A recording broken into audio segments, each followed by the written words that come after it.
Dear students, I am Dr. Rajiv Sapre. This is lecture number 13 on the chapter Pythagoras theorem. This is part of video lecture series about SSC mathematics. I appeal all of you to subscribe my channel if you have not yet. Name of the channel is Maths Made Easy by Dr. Rajiv Sapre. So coming to this lecture, we will continue problem solving which we were doing in the previous lectures.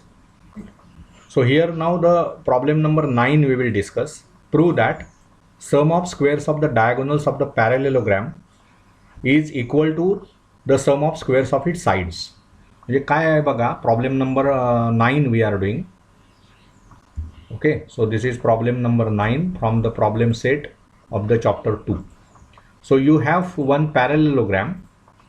Okay, we have one parallelogram and we have to prove something related to that parallelogram. So suppose this is the parallelogram.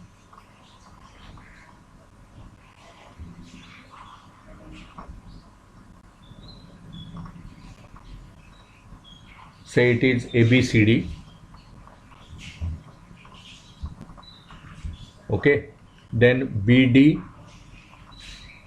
is its diagonal, one of those. AC is another diagonal. Now what is asked to you? So here we can say given quadrilateral ABCD is parallelogram.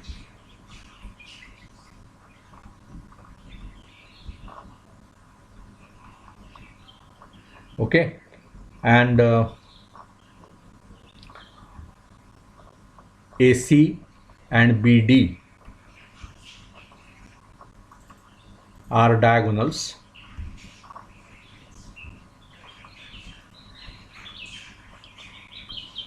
To prove, what we have to prove? See, sum of squares of the diagonals. That means we have to prove AC square plus BD squared, DB लिखो मी, DB square is equal to sum of the squares of the sides. So it is equal to AB squared plus BC squared plus CD squared plus AD squared. हे आपणाला prove करायचं आहे. So now proof. Okay, now you know whenever you have a parallelogram, opposite sides are of equal length, they are parallel and also of equal length. So we can say this quadrilateral ABCD is parallelogram. Parallelogram म्हणजेच काय? समांतरभुज चौकोन. Parallelogram. This is given. So CD त्याच्या opposite side कोणती आहे? AB. Also AD is equal to BC. So here what can be the reason? As opposite sides of the parallelogram, opposite sides of parallelogram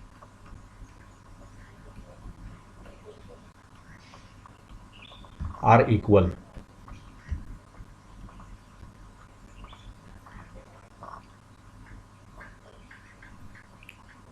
Okay, so this is say result 2 and this is 1. It is parallelogram, it is 1, it is 2 here. Okay,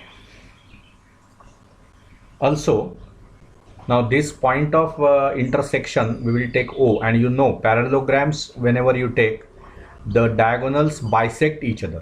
त्यामुळे इथे जेवढी ही length आहे तेवढीच length इथे असणार आणि इथे जी length आहे तेवढीच लेंथ इथे असणार. Diagonals bisect each other. त्यामुळे तुम्हाला काय लिहिता येईल बघा, AO is same as OC and BO is same as OD. Why we can write this? Means actually what? This AO is AC, so it is 1/2 AC. Bisect होते म्हणजेच मध्यबिंदूला ते इंटरसेक्ट होतात. तसंच BO is same as OD and it is 1/2 BD. Right, because why? Diagonals of the parallelogram bisect each other. So this is 3, this is 4. You can give the reason. Diagonals of parallelogram bisect each other.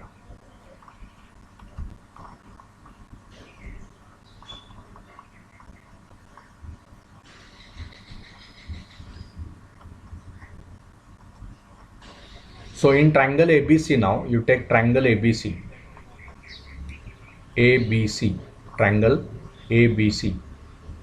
हा जो triangle आहे ना, याच्यामध्ये काय होणार की BO, आता हा O हा काय आहे बघा, ACचा मध्यबिंदू आहे. का ACचा मध्यबिंदू आहे तर इथे तुम्ही लिहिलंय बघा, AO म्हणजेच OC आहे. त्यामुळे O हा बरोबर मध्ये आहे ACच्या, म्हणजे तो मिड पॉईंट आहे. म्हणजे BO जे आहे ना, in triangle ABC, BO is median. BO is median. Okay, so by Apollonius theorem,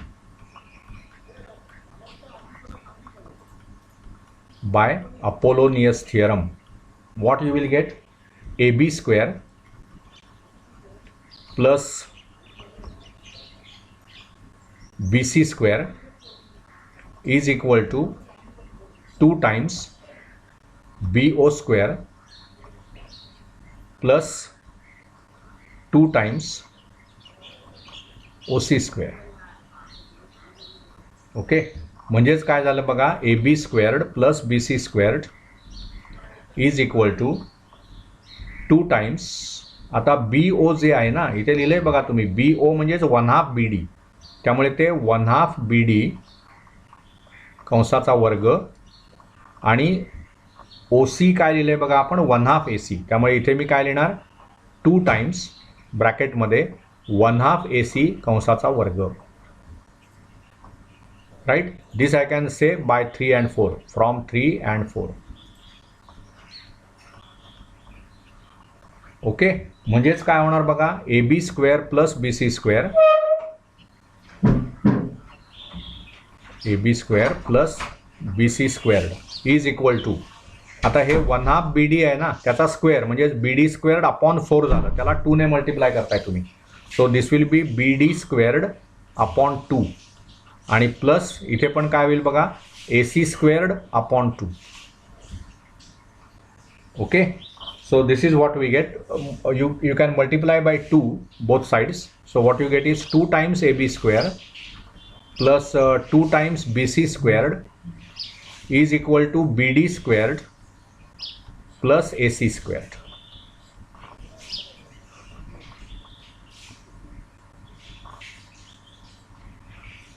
okay, म्हणजेच काय झालं बघा, आता this 2 times AB square issue I can write as AB squared plus AB squared, 2 times BC squared I can say it is BC squared plus BC squared, आणि it is equal to BD squared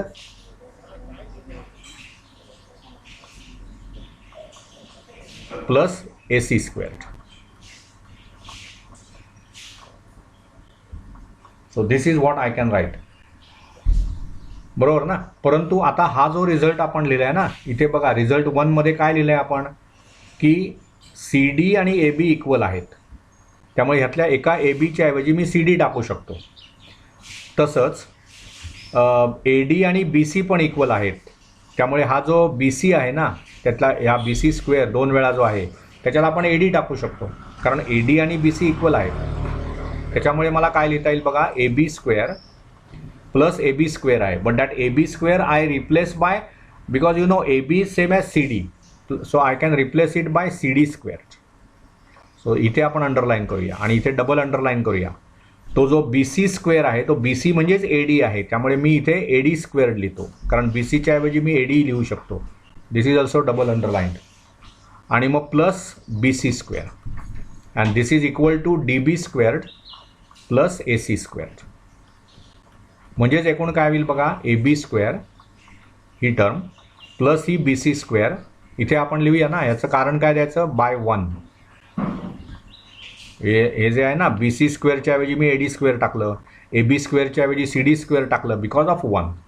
so now what I get, A B square plus B C square plus C D squared आणि plus D A squared. D A म्हणजेच A D, and that is going to be equal to B C squared, sorry on this side what you have, D B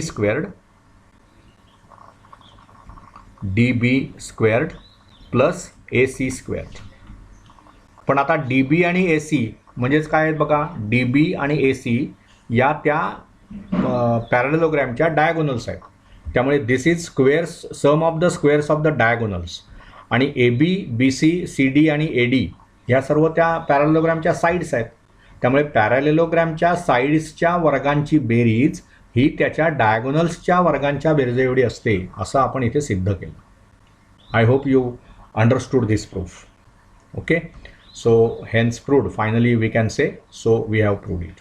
So write it properly. Me just तुम्हाला जसं वर्गात शिकवतात तसं शिकवलेलं आहे. मुद्दा असा आहे की आपणाला हे अतिशय चांगल्या प्रकारे लिहिता आलं पाहिजे. प्रत्येक स्टेपला रिझनिंग देणं हे तर फार महत्त्वाचं आहे. Without that mathematics is not accepted if you do not write reasons to whatever you are writing. So I hope you understood. We will continue with the next problem in the exercise. See now next problem is again very simple. आपण हा prove केला आता, sum of squares of etcetera. आता इथे बघा, Pranali and Prasad started walking to the east and the north respectively. म्हणजे आता कसं आहे बघा की here we have to draw one figure we have to draw. तुम्हाला हे माहिती असलंच पाहिजे हे सर्व करताना की this is north, this is south, and on this side whenever you draw like this, this is east आणि this is west. हे तुम्हाला दिशांचं माहितीच पाहिजे. मग इथे काय म्हटलंय, Pranali and Prasad started walking to the east and to the north respectively from the same point. So इथे मी एक पॉईंट घेतला. आता ते काय म्हटलंय बघा, Pranali and Prasad started walking to the east and north. म्हणजे Pranali started walking to the east आणि प्रसाद टू द नॉर्थ. म्हणजे हे इकडे, ईस्ट म्हणजे इकडे आलं, हे स्टार्टिंग पॉईंट झाला. समजा हा ओ घेतला आपण, तर हे इकडे चालले आणि वर चालले. असं तुम्हाला हे दिलेलं आहे सुरुवातीला. त्यांनी काय दिलं आहे बघा की respectively from the same point and at the same speed. म्हणजे एका ठराविक वेळानंतर दोघंही एकाच या ओपासून एकाच अंतरावर असतील. स्पीड तोच आहे. म्हणजे समजा ते 6 किलोमीटर पर अवर चालत आहेत, तर 2 तासांनी तो जो आता ईस्टला कोण जात आहे बघा, ईस्ट आणि नॉर्थ म्हणजे ईस्टला प्रणाली.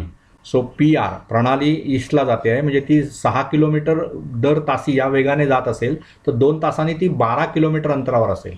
आणि हा पण 2 तासांनी 12 किलोमीटर अंतरावर असेल, पण तो नॉर्थला आणि ही ईस्टला. पुढे काय म्हटलंय बघा, after 2 hours distance between them is was rude 15√2 kilometres. Find their speed per our. 2 तासांनी काय झालं की त्यांचा स्पीड आपण बघूया. इथे आपण असं म्हणूया की let the speed be x kilometres per hour. So after 2 hours each of them will be at a distance 2x kilometers from origin, from starting point म्हणू आपण, from starting point. म्हणजे हे डिस्टन्स जे आहे आणि हा कोण आहे, प्रसाद. त्यामुळे इथे प्रणाली प्रसाद 2 तासांनी ह्या पण 2x अंतर गेलेला असेल आणि ही पण 2x अंतर गेलेली असेल. तर त्यांनी सांगितलंय डिस्टन्स बिटवीन देम इज 15√2. म्हणजे हे जे त्यातलं अंतर आहे हे 15√2 आहे. म्हणजेच काय, तुम्हाला एक काटकोन त्रिकोण विचारात घ्यायचा आहे. AOB हा काटकोन त्रिकोण आहे, कारण ईस्ट आणि नॉर्थ ह्याच्यामध्ये 90 अंशाचा कोन असतो ईस्ट आणि नॉर्थमध्ये. ईस्ट म्हणजे पूर्व, नॉर्थ म्हणजे उत्तर.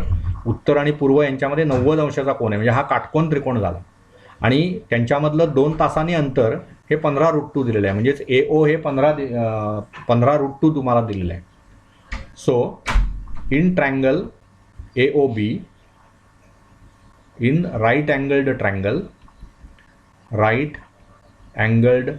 triangle AOB, okay.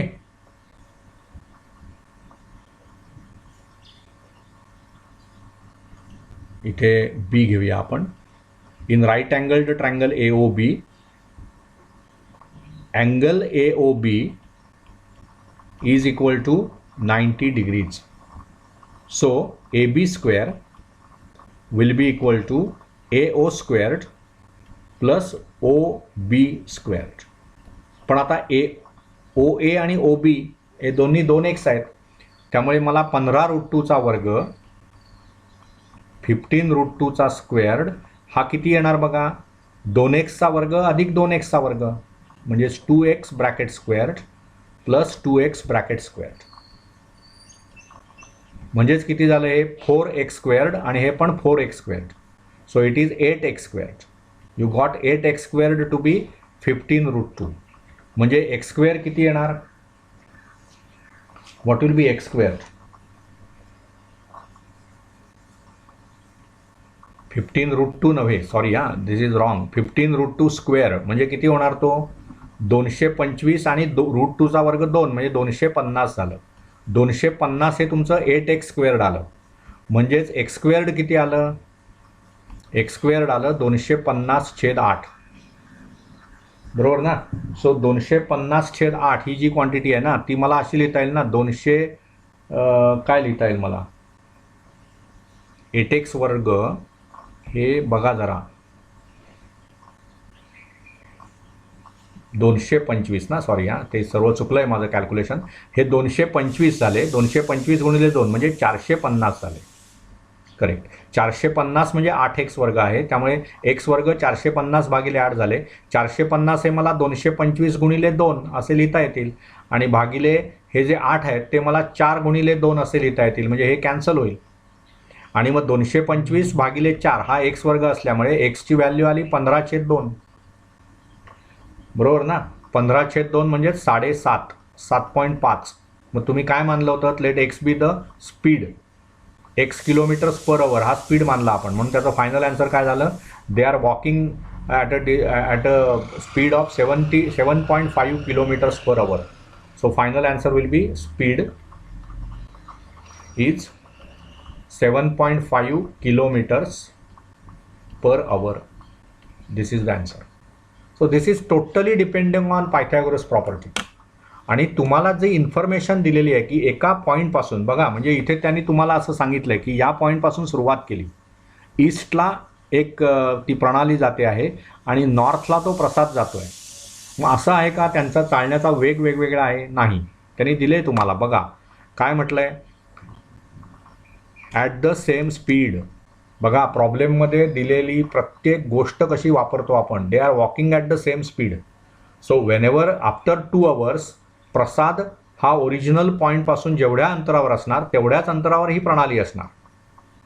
बरं, एक्स हा जर तुम्ही स्पीड पर अवर मानलात, एका तासामध्ये किती चालतात हा स्पीड पर अवर झाला, तर 2 तासांनी 2x अंतरावर असणार, ही पण 2x अंतरावर असणार, प्रसाद पण 2x अंतरावर असणार ओरिजिनपासून, आणि प्रणाली पण 2x अंतरावर असणार. पण ती ओरिजिनच्या म्हणजे स्टार्टिंग पॉईंटच्या पूर्वेला आणि तो स्टार्टिंग पॉईंटच्या उत्तरेला. अंतर किती, 2x. म्हणजेच जर तुम्ही AB जॉईन केलं तर त्यांनी तुम्हाला काय सांगितलं आहे, 2 तासांनी त्यांच्यामधलं अंतर 15√2 आहे, म्हणजे A to B हे अंतर 15√2 आहे. म्हणजे आपण असं ॲश्युम केलं की प्रसाद 2 तासांनी A या पॉईंटला पोचलेला असेल आणि प्रणाली 2 तासांनी B या पॉईंटला पोचलेली असेल, ते A आणि B मधलं अंतर 15√2 असं तुम्हाला दिलेलं आहे. म्हणजेच हा काटकोन त्रिकोण झाला आणि AB हा त्याचा कर्ण झाला, कारण इथे हा काटकोन आहे.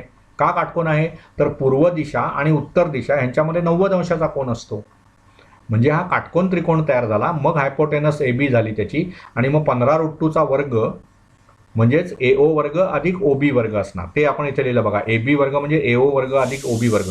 हे कशावरून लिहिलं? इथे रिझनिंग द्या त्याचं, मी इथे लिहिलेलं नाहीये, पण इथे खरं आपण काय लिहिलं पाहिजे? Bye Pythagoras property. सो इथे लिहिलं पाहिजे बाय पायथागोरस प्रॉपर्टी दिस हॅपन्स. ओके, म्हणून मग तुम्हाला हे सर्व पुढचं कॅल्क्युलेशन्स करता आली की आपणाला मग त्याच्यामुळे काय झालं बघा, 15√2चा वर्ग किती? तर 450. आता हे खूप जणांना येत नाही, 15√2चा वर्ग कसा काढायचा? तर साधं आहे, 15√2 याचाच अर्थ काय? 15 गुणिले √2. मग A गुणिले B असेल तर याचा वर्ग कसा काढतो आपण? A वर्ग गुणिले B वर्ग. तसं 15√2चा वर्ग म्हणजे काय करायचं मी? 15चा वर्ग √2चा वर्ग यांचा गुणाकार, बरोबर ना? मग 15चा वर्ग 225. आता हे पाठ पाहिजे तुम्हाला, 30 पर्यंतचे वर्ग पाठ पाहिजेत, 10 पर्यंतचे घन पाठ पाहिजेत. मग 15चा वर्ग 225, √2चा 2 म्हणून ते 450 झालं. आणि इकडे 2x वर्ग म्हणजे 4x वर्ग अधिक 4x वर्ग म्हणजे पुन्हा ते 8x वर्ग झालं. आणि म्हणून हे सिद्ध झालं की x वर्ग म्हणजे 450/8. आणि मग ते कॅल्क्युलेशन आपण केलं. एक्सचा तो वर्ग आला. 450/8 ही क्वांटिटी 225/4 लिहिता येतात. असं सुद्धा का लिहिलं आपण? तर x वर्ग आहे तो, म्हणजे मला जर इकडच्या संख्या वर्गाच्या स्वरूपात लिहिता आल्या तर वर्गमूळ काढणं सोपं जातं. म्हणून ते 225, कारण तो 15चा वर्ग आहे. 4 म्हणजे तो 2चा वर्ग आहे. असं हे कॅल्क्युलेशन करताना आपल्याला भान पाहिजे. कसं मी करणार? मला काय कॅल्क्युलेट करायचं? समजा हे x³ असतं तर तिकडची राईट हँड साईडची जी संख्या आहे ना ती घनाच्या स्वरूपात जर मला लिहिता आल्या तर मला घनमूळ घेणं सोपं जातं. 5चा घन असेल तर त्याचं घनमूळ 5. पण हे कधी 5च्या घन असं लिहिता आलं तर, समजा x घन म्हणजे 7 असेल तर तुम्ही 7 हा घन पूर्ण संख्येचा घन म्हणून नाही लिहितायत. मग ते √7चा क्यूब, ते काय ऑब्व्हियस आहे. कुठल्याही संख्येचा वर्गमूळ घ्यायचा आणि त्याचा वर्ग म्हणजे ती संख्या. 65चा वर्गमूळ किती? तर √65. ह्याच्यात हे ऑर्डिनरी आहे ना मॅथमॅटिक्स. मला असं वाटतं की हे सर्व आपल्याला 10वीतल्या विद्यार्थ्यांना इतकं स्ट्रॉंग पाहिजे आपण कॅल्क्युलेशन्समध्ये. कॅल्क्युलेशनमध्ये कसं आहे माहिती आहे, वर्षभर आपण अभ्यास करायचा, कितीतरी प्रॉब्लेम सोडवायचे. ओके, आपण एक चांगला विद्यार्थी म्हणून आपल्याला गणलं जातं आहे, अशी आपली सिच्युएशन आहे. परंतु आपण पेपरांमध्ये कॅल्क्युलेशनमध्ये चुका करतो. म्हणजे गणित येत नाही का? गणित येतं मला, पण मी मिस्टेक्स कुठे करतोय? कॅल्क्युलेशनमध्ये. मला असं वाटतं की हा अक्षम्य गुन्हा आहे. You need not make any error in the calculation. So as far as possible try. As far as possible म्हणजे अगदी ॲज फार ॲज पॉसिबल म्हणजे मग तुम्हाला कुठेतरी चुकीला संधी आहे तसं पण नव्हे. You have to be perfect in calculations असं आपण म्हणूया. As far as possible you should be perfect in calculation म्हणण्यापेक्षा you should be always perfect in calculation. आणि तरच आपण हे सर्व जे काही वर्षभर काम करणार त्याचा फायदा होईल. नाहीतर आपण वर्षभर प्रचंड मेहनत करणार आणि आयत्या वेळी आपल्या कॅल्क्युलेशन्समध्ये चुका झाल्या म्हणून आपले मार्क गेले, असं नाही होता का? So I hope you understand my concern about calculations. ठीक आहे, थांबूया. आपण पुढच्या लेक्चरला कंटिन्यू करू. आणि माझ्या मते पुढचं लेक्चर हे आपलं यातलं शेवटचं लेक्चर असेल, कारण बराचसा एक्झरसाईज आपला आता सोडवून झालेला आहे. थँक्यू.